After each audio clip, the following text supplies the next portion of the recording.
बौद्ध व्यक्ती म्हणून मला आनंदच आहे की एखादा बौद्ध व्यक्ती त्या पदावर गेला म्हणजे खऱ्या अर्थाने बाबासाहेबांनी जे एक स्वप्न पाहिलं होतं की म्हणजे बाबासाहेब असं म्हणाले होते की शिक्षण हे वाघळीचं दूध आहे आणि आज त्या पद्धतीने बौद्ध समाज त्या पद्धतीचं वाघळे दूध पित आहे आणि त्यामुळे अशा पद्धतीची उच्च पदावरती जात आहे त्याबद्दल मला स्वतःला आनंद आहे. साहेब आता तुम्ही नाही फक्त त्याचा जो जो निर्णय झाला एसी सर्व अबकड करणं हा माझ्या दृष्टीने पण चुकीचा आहे. त्याला त्याचा निषेध आम्ही सर्वजण करतो.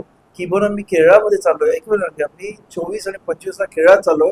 केरळामधल्या म्हणजे जिथे फारशी आंबेडकर चळवळ नाही पण तिथे SC ST जे काही अधिकारी आहेत त्यांनी मला खास बोलवलं आहे आणि हे अबकड जे काही चालू आहे ज्याच्यामुळे आज या SC मधली असणारी युनिटी तोडण्याचा हा अप्रत्यक्ष प्रयत्न आहे आणि त्याला दुर्दैवानं हे खत पाणी घातल्यासारखं होतं. हे खरं म्हणजे दुर्दैव आहे असं आमचं मत.